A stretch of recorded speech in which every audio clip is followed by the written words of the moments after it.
Hello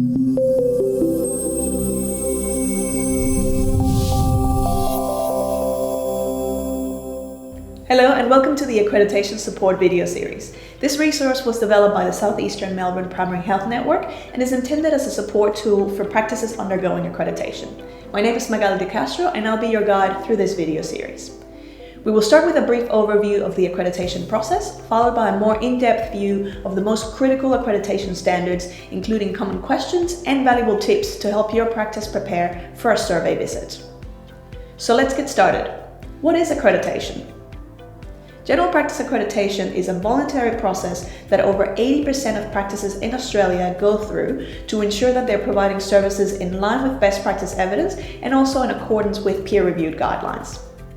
The process requires practices to be assessed against the Royal Australian College of General Practitioners, or RACGP, standards by an independent third party, at least every 3 years, in order to obtain their accredited status.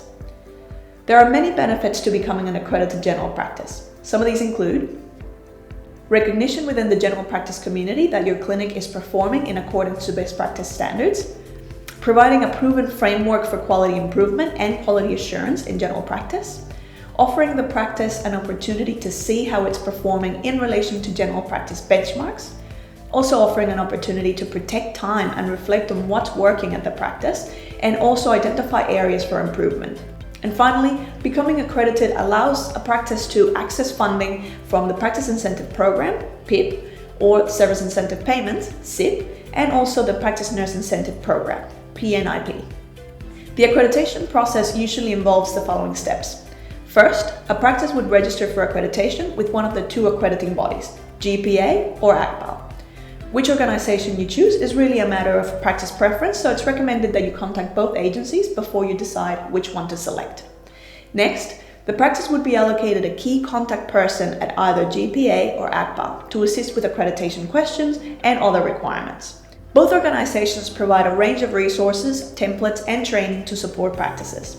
We've also put together a handy resource guide, which you can find on our website, senphn.org.au. The next step is usually for the practice to complete a self-assessment questionnaire.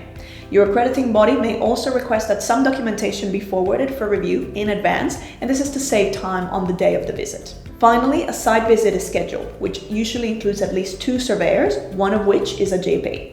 For the survey visit, the surveyors will interview different staff, review practice documentation, including policies and procedures, and audit a random sample of patient health records to make sure that information is recorded adequately and comprehensively.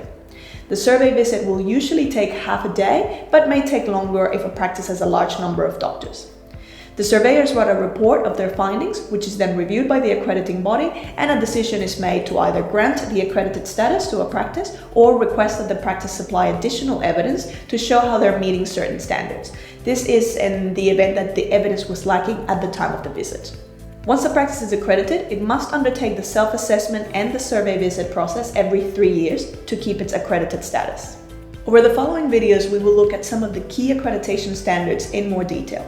Each video will cover a different section, starting with Section 1, Practice Services, then moving on to Section 2, Rights and Needs of Patients, Section 3, Safety, Quality Improvement and Education, then Section 4, which looks at practice management, and finally Section 5, which covers physical factors of the practice. In the next video, we'll discuss in more detail key standards from Section 1, Practice Services. See you then.